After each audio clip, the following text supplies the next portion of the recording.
think of wonderful Hollywood movies, you do think of all the glitz and the glamour. The guys in the dinner suits, you know, the forever clouded in smoke, and Humphrey Bogart just tilting a trilby and making it look effortlessly cool. I mean, you know, everybody seemed to have style, but there were a lot of people behind the scenes that gave people a lot of style. MGM had big designers like Edith Head and Adrian, Mr. Adrian as he was called, who really gave people a certain look. Adrian was responsible for the box shoulder pad look of the brilliant actress Joan Crawford.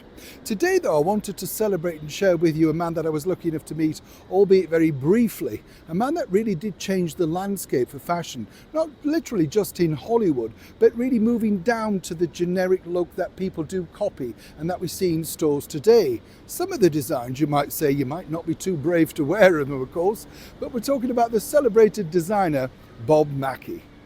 Morning, Neil Sean here. Nice to see you in the very heart of Parliament today. Yes, on another adventure.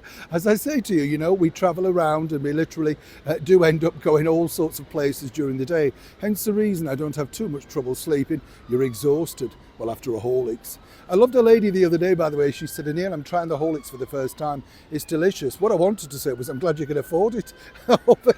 Over here, it's gone up, you know, and it's so gone up, by the way. Prices have gone up. Northern saying that, gone up, yeah. But the thing is, it's gone up in so much money now. You're thinking, yes, you have to be thin with the teaspoon. Do you know what I mean? I know, times are hard, let's be honest, for everybody. Back as ever to your story of the day.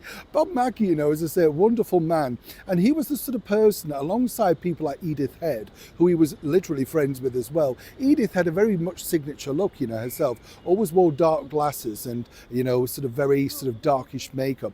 Trotted around all the big studios like Paramount and, of course, MGM, 20th Century Fox, creating looks for people that became standout moments.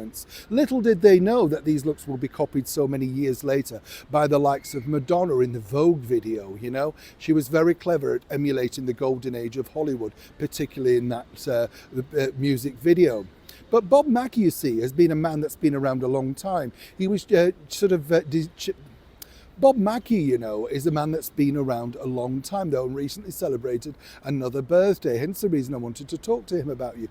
I just sort of find that he's just a wonderful guy in what he created, because they are very prominent looks, no two ways about it.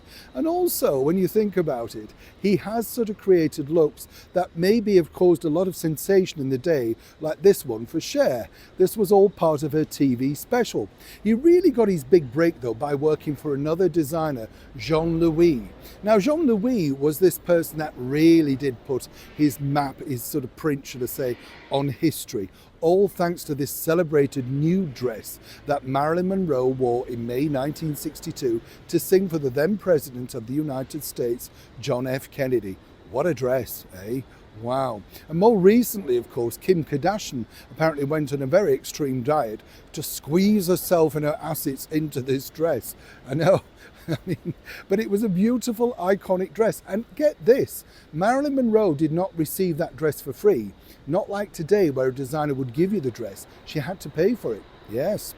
But Bob Mackie, as I say, was a man who's worked with everybody. And his story about Judy Garland really resonated with me because, as you know, I've literally interviewed all of the associates with Judy, including Liza, her daughter, Lorna, and as I said, met the son, Joey. Wonderful, talented family. It's interesting, though, that Bob was the designer for the Judy Garland TV show for CBS in the 1960s.